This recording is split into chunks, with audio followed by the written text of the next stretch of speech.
अभी पाँव पे वजन डालने की कुछ जजों ने कोशिश की है खुरम साहब, और जो 6 जजों ने ख़त लिखा वो भी ज़ेर ताब है। काजी साहब ने फैज़ाबाद धरने पे फैसला लिखा था तो पीटीआई वालों ने उनके खिलाफ रेफरेंस फाइल करके जो कुछ किया था वो भी हमारे सामने।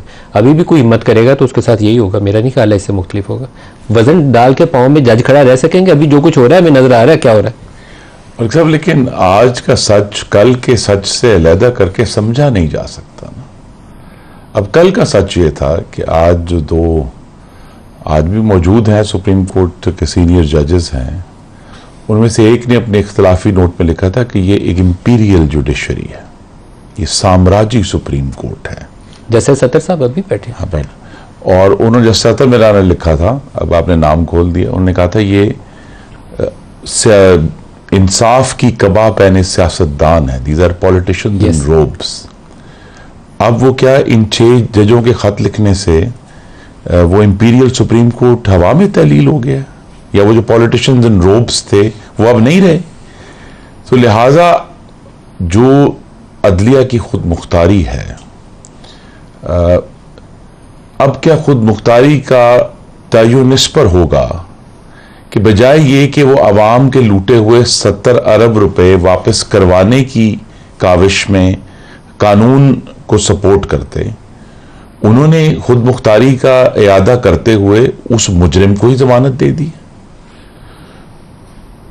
बड़ा तलख हकीकत है कि पाकिस्तान के साथ कोई इदारा अखलाकी पेडेस्टल पर खड़ा होने का दावेदार नहीं हो सकता, किसी दूसरे को भाषण भी नहीं दे सकता, और अदलिया उसमें शामिल है। हम तो खैर पहले से मतून हैं, हम सारे जो मुंतखब सियासतदान हैं या सियासी जमातें हैं, लेकिन कोई भी इदारा, मीन जुडिशरी, ब्यूरोक्रेसी, फौज, कोई किसी को भाषण नहीं दे सकता कि मैं तुमसे बेहतर हूं। लेकिन खुरम साहब यहाँ 6 जजों के खत को पहले लें, उन्होंने स्पेसिफिक एग्जांपल्स दी। शौकत सिद्दीकी वाला जो वाक़या है वो अब 6 जजों ने दोहराया कि हमारे साथ ये काम हो चुका है, फायज ईसा के साथ हमने ये काम होते देखा है। इनको भी तो इंसाफ मिलना चाहिए और उनको तकवीयत मिलनी चाहिए कि आप लोग उनको सपोर्ट करेंगे अगर वो सच बोलने की कोशिश मैं एग्री करता हूं, लेकिन फिर जब जस्टिस शौकत अली सिद्दीकी के साथ ये हो रहा था तो who was the chief justice at the Islamabad high court? Anwar कासी साहब थे। हाँ, उनको फिर क्यों नहीं पकड़ा गया? वो कहाँ है?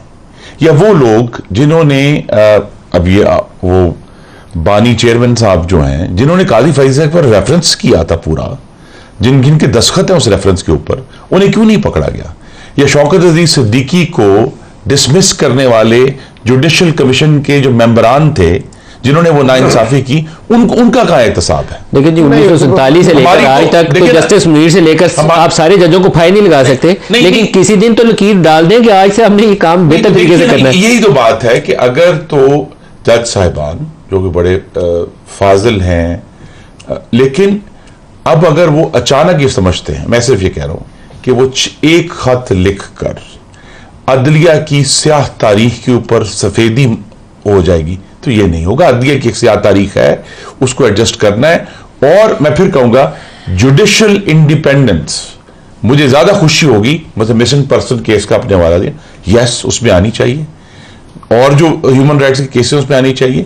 लेकिन जब जुडिशरी पार्लियामान वाले क्यों नहीं खड़े होते? पार्लियामान जो एब्सोल्युटली इस्लामाबाद का केस है ना, तो आप लोगों ने क्यों नहीं उठाया पार्लियामान के अंदर? पार्लियामेंट इन सेशन, ये है हमारी गलती है। एक बंदा मिसिंग हो ना 25 करोड़ में से, तो आपको आवाज उठानी चाहिए। कैपिटल में से मिसिंग है, सबको इतराफ करना चाहिए। गलत मैं नहीं इस्तेमाल कर रही, ये हमारा फर्ज है कि हम ये आवाज उठाएं। लेकिन एज आई सेड, अब अगर वो जज साहिबान जिन्होंने पार्लियामान का बनाया हुआ एक्ट जो है आखिरी दिन आके जो है वो उसको सेट असाइड कर दिया, या जिन्होंने अपना फैसला उल्ट कर अगस्त 2022 में पंजाब हुकूमत उल्ट दी, उनका क्या एहतसाब है? उनको किसी ने पूछा है? कोई नहीं पूछेगा उनसे। हम तो देखें ना, अपनी पिछली नस्लों का जवाब दे रहे हैं और हमारी आने वाली नस्लें हमारा जवाब देंगी, क्योंकि हम मुंतखब सियासतदान हैं। पाकिस्तान के साथ बदतरीन खिलवाड़ अदलिया ने भी किया है, दूसरे इदारों ने भी किया है, उनकी किसी तरह से कोई अकाउंटेबिलिटी नहीं है। अकाउंटेबिलिटी सिर्फ हम लोग की है जो यहां बैठे हैं। फतेह सब सुबह बॉर्डर साहब की तलबी है कंटेम्प्ट केस के अंदर, लेकिन आई विश के सुप्रीम कोर्ट सजा की तरफ ना जाए, क्योंकि इससे किसी को बोलने का रास्ता भी बंद होता है। किसी की कंटेम्प्ट भी नहीं करनी चाहिए जजेस की, लेकिन बोलने का रास्ता भी नहीं बंद करना चाहिए। लेकिन कोई तरीकाकार तो वजह करे ना कि अदलिया भी तगड़ी होकर खड़ी हो, सच बोले। और अगर कोई गलत काम करके गया, 63A का जो फैसला था सर, बंदयाल साहब की कोर्ट ने किया हुआ, वो आइन में नहीं था लिखा हुआ, वो मावरा आइन फैसला था, लेकिन अदालत हमारी कर गई मर्जी है उसकी। देखें दी मलिक साहब, गुजारिश ये है कि हर इदारे को, हर शख्स को, हर फर्द को खुद एहतसाबी करनी चाहिए। और माजी में तो पिछले 75 सालों में जो कुछ हो रहा है वो सारी कौम जानती है। उसकी ये आज झलक है कि 12 अरब डॉलर दुबई में पहुंच गया पाकिस्तानियों का, और वो 17,000 पाकिस्तानी, ये क्या है? क्योंकि पिछले 75 सालों में 1947 के बाद दूसरी बड़ी हिजरत पिछले 2 सालों में हुई है। अच्छे भले बिजनेसमैन और सनतकार अपनी फैक्ट्रियां बेचकर, इमिग्रेशन लेकर बच्चों समेत पाकिस्तान छोड़कर बाहर चले गए। जो कोई ज़्यादा पढ़े लिखे थे वो दूर चले गए, जो करीब थे वो दुबई रुक गए। तो 5 lakh technocrats, doctor, engineers, IT specialist मुल्क छोड़ गए। लाखों बच्चा पाकिस्तान छोड़कर सर पाकिस्तान के हालात में जो पैदा किए हुए हैं, किसी को नौकरी नहीं मिलेगी तो बच्चे कहाँ जाएंगे? नहीं, वो तो नौकरी पे थे। जो टेक्नोक्रेट थे वो सारे बरसे रोजगार थे, बेरोजगार नहीं थे, डॉक्टर थे, इंजीनियर थे। फतेहाना साहब, ये पनामा पेपर्स के बाद ना एक मौका आया था, 444 लोगों के नाम आए थे। हमने उस मौके को गनीमत जाना कि नवाज शरीफ को फंदा डालो, इसको जेल में डालो, सजा दो। हमने उसके बाद उसके ऊपर काम ही नहीं किया।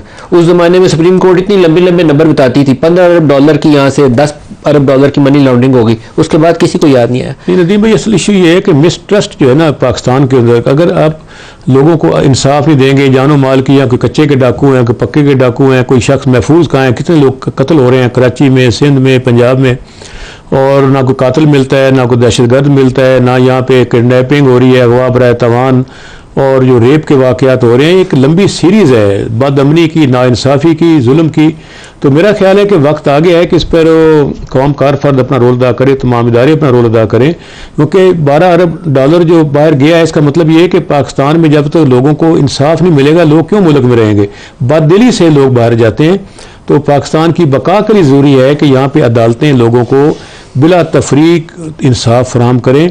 इसमें बार एसोसिएशन को भी सियासत से हट के अदलिया के साथ खड़ा होना चाहिए, और पाकिस्तान की आवाम को भी और अदलिया को भी चाहिए कि वो भी अपने फैसलों में कहीं झलक नज़र ना आए कि वो किसी दबाव में है या किसी सियासी दबाव में है या ज़ाती मफादात के तहत हैं। एक वक्त आखिर देखें ना, ये सारा सिस्टम चल रहा है, आगे की तरफ हम जा रहे हैं, इस्लाह की जानब जा रहे हैं। तो ये एक सर इस्लाह का तो रास्ता मुझे अभी तक नजर नहीं है। अभी तो अफरा तफरी आफ्टर देखें, हिस्ट्री का मौरख लिख रहा है ना, अनारकी इस वक्त मुल्क के, मैं अर्ज करूँ ना, ये मौरख लिख रहा है ना। अभी तक जस्टिस मुनीर का नाम, जस्टिस नसीम हसन शाह का नाम अभी नए फैसले अच्छे वाले नाम नहीं है जो आप मेंशन कर रहे हैं। एक के ऊपर वजीर आज़म को फंदे पे चढ़ाने का इल्जाम है, दूसरे को आइन का हुलिया बिगाड़ने का इल्जाम। अंग्रेजी में एक लफ्ज़ है इम्प्लोजन या इम्प्लोड करना। तो पाकिस्तानी जो माशरा है इस वक्त तो इम्प्लोड कर रहा है, या कह ले कि हम दाखिली तौर पर इन्हदाम का, टूट फूट का शिकार है। और ये टूट फूट हमारी इंटरनल डिवीजन इतनी ज़्यादा है, पोलराइज वर्ल्ड है, सारे एक दूसरे को शक की निगाह से देखते हैं, सारे पूरा माशरा, आधे इधर हैं, आधे इधर हैं, 2 उधर खड़े हैं, 2 उधर खड़े हैं, और सारों को एक दूसरे के ऊपर शक है कि दूसरा काम गलत कर रहा है। खुद को वो समझते हैं वो पवित्र है और दूसरा गलत कर रहा है। और ये इम्प्लोजन इतनी तेज़ी से है कि डर ये लगता है कि किसी दिन ये पटाखा कुछ ऐसा ना फट जाए कि मामला हाथ से ना निकल जाए। और कुछ लोगों को अभी गलत फहमी है कि उनके कंट्रोल में, बस में सारा कुछ। और मैं दोबारा दोहरा रहा हूँ कि ये मिस्टेक है, ये खुद पर इतना ज़्यादा भरोसा मत रखें। 25 करोड़ का मुल्क जब इम्प्लोड करे तो संभाला नहीं जाता। हमें आंखें खोल के कुछ दुरुस्त चीज़ें करने की, दुरुस्त फैसले लेने की ज़रूरत है। कह रहे साहब, जो कुछ पाकिस्तान में हो रहा है, जज जर्नैलों से लड़ जाए या जर्नैल जजों से लड़ जाए या वो सारे मिलके आप लोगों से लड़ जाए, हर सूरत में तबाही पाकिस्तान की है। लोगों के साथ जो कुछ हो रहा है भुगत रहे हैं, पिस गए चक्की के नीचे। आधी से ज़्यादा आबादी हमने गरीब कर दी है पिछले चंद सालों में। मुझे तो दुरुस्तगी वाली कोई राह नज़र नहीं आ रही अभी। मलिक साहब, बड़ा एहतराम है जज साहबान का, करना चाहिए। जज साहबान को सारी जहान की प्रोटेक्शन इसीलिए दी जाती है। सवाल यह है कि जज किससे शिकायत कर रहे हैं? मैं तो शिकायत करूंगा उनसे कि मुझे पुलिस इंसाफ नहीं देती, मुझे हुकूमत इंसाफ नहीं देती, मुझे मीडिया इंसाफ नहीं देता, और मेरे साथ जुल्म हुआ है, इन्वेस्टिगेशन सही नहीं हो रही, और अल्टीमेटली मैंने जज की अदालत में जाना है और मुझे वहां से इंसाफ मिल रहा है। किसी और में जाना है तो भी जज के पास जाना है, जज में जाना है तो भी अपने पास ही जाना है, क्योंकि फैसला तो उसने करना है। जज का फैसला मैंने तो नहीं करना, आपने तो नहीं करना। आप कह रहे हैं पार्लियामेंट तो नहीं करना। जज क्यों शिकायतें कर रहे हैं, क्यों FIR लगवा रहे हैं? सच फैसला क्यों नहीं सुनाते? अमल ना हो देखा जाएगा। आप फैसले से बोले ना। जजेस यहां तकरीरें करके बोलते हैं, फैसलों से नहीं बोलते। फैसले कीजिए, अगर इनकी जज साहब मेरी राय, मैं गलत हो सकता हूँ, लेकिन इन जज साहबान को अगर शिकवे शिकायतें थी तो उनको बाकायदा नोटिस देकर बुलाना चाहिए था और अदम पैरवी की सूरत में फिर सजा देनी चाहिए थी, फैसला सुना देते। ये क्या, वो खुद कह रहे हैं हम बेबस हैं और ऊपर वाले जज को कह रहे हैं कि आप बैठ के हमारा फैसला सुनाए। वो जज नहीं है, आप बेबस है, आप भी उतना ही पावरफुल है। हाई कोर्ट का जज उतना ही बाइख्तियार है जितना सुप्रीम कोर्ट का जज है। उससे क्या मांग रहे हैं, क्या मिल जाएगा? बड़ी अजीब बात है। सवाल ये कायरे साहब इस वक्त सारी हाई कोर्ट से खत लिख चुकी हैं। मैं तो क्या कह रहा हूं, आपको ये सोचना पड़ेगा कि कुछ ऐसा गलत हो रहा है। सर हाई कोर्ट, मैं ये नहीं कह रहा गलती हो रहा, और हम इसे मानने से इनकार करें तो ये कबूतर की तरह आंखें बंद करने वाली नहीं बात कह है। रहा कि गलत नहीं हो रहा, कत्तन नहीं कह रहा। मैं ये कह रहा हूं कि वो किसको हाथ लिख रहे हैं? चीफ जस्टिस साहब को, वो भी जज है ना, उन्हीं जैसे जज है। एक जज दूसरे जज को कह रहे हैं मुझे इंसाफ दो, मुझे इंसाफ लेके दो। तो जो उस जज के पास इख्तियार है वो आपके पास भी है। सर ये मैं उनको ये नहीं कह रहा। हाँ, अब सवाल ये है कि क्या किया जाए। इदारों के दरमियान तो डायलॉग होता नहीं है बैठ के। ये तो नहीं होता कि इदारों के हेड्स बैठेंगे और बैठ के डायलॉग करेंगे और कि हमने कानून पे अमल करना है, ये करना है वो। और ये भी नहीं हो सकता कि हम और आप सरमन दें, हम सारों को जाके खाना काबा ले जाएं और खाना काबा में खड़े करके इनसे हलफ दिलवाएं कि अच्छा भाई अब तुम आइंदा कानून पे चलोगे। हम सारे हज करने जाते हैं, दुआएं मांग मांग के वापस आ जाते हैं, ईमान तो नहीं बदलते। तो क्या इनको बदल लेंगे हम? दुनिया की तारीख में यही एक तरीका हुआ है कि लोगों ने खड़े होकर अपने हकूक की दिफा किया है, लड़ाई लड़ी है। लोगों को सियासी जमात आपके ख्याल में जजों को लड़ाई लड़नी पड़ेगी अपने को? जजों के नहीं, सिर्फ जजों को नहीं, समाज को। ताकत लोग होते हैं ना, इदारों के पास हथियार होते हैं, पुलिस के पास, फौज के पास। फिर क्योस तो है, उधर तो बढ़ रहे हैं, लेकिन क्योस से अगर रुकना है तो ये मेरे और आपके लेक्चर से या किसी प्रोग्राम से या किसी नहीं सर, मेरी और आपकी जिम्मेदारी है कि इसके ऊपर हमने बोलना है, अपने अपने ड्यूटी तो कर रहे हैं, लेकिन हमें इससे आगे बढ़ना है। समाज में मलिक साहब, एक जज ने हिम्मत की, शौकत अजीज सिद्दीकी ने, उसको उसके साथी जजों ने बाहर निकाल दिया।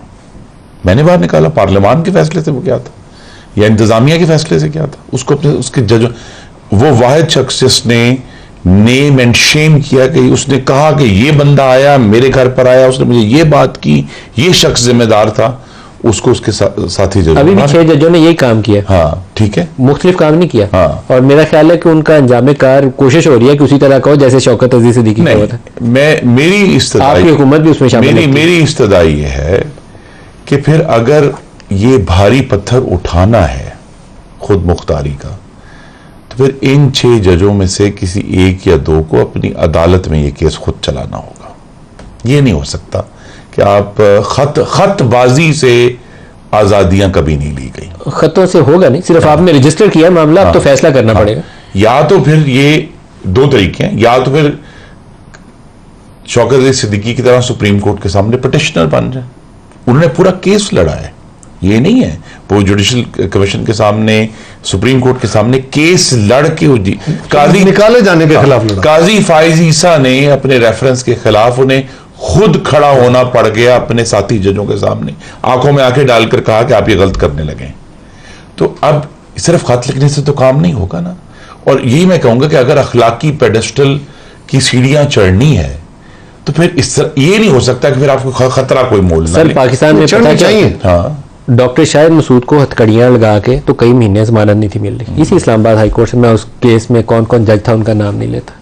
अभी भी कोई 2 जर्नलिस्ट साथी हैं, एक हमारे शायद तल्ला साहब हैं, उनको भी नोटिस हुआ। मैं सख्त उस चीज़ के खिलाफ हूँ।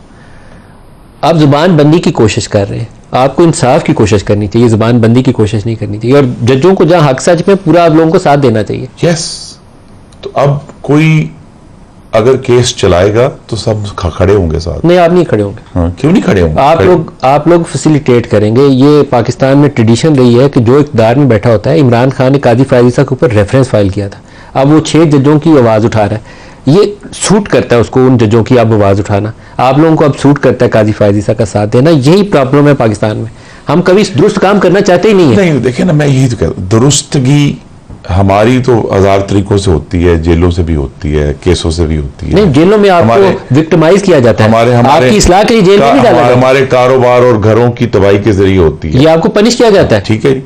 लेकिन अब अगर ये दुरुस्तगी होनी है, अगर ये फैसला इन 6 बहादुर जजों ने कर लिया है, तो फिर ये भारी पत्थर उठाना पड़ेगा। उठाना तो पड़ेगा। ये नहीं हो सकता कि अगर हमारे खड़े नहीं होंगे तो आप कहेंगे पीछे जाएंगे। कि ये फतियाना साहब जो है ना ये भारी पत्थर उठा ले, नहीं, उठाना खुद ही मैंने पड़ेगा। इनको खत लिख दिया ये भारी पत्थर उठाए।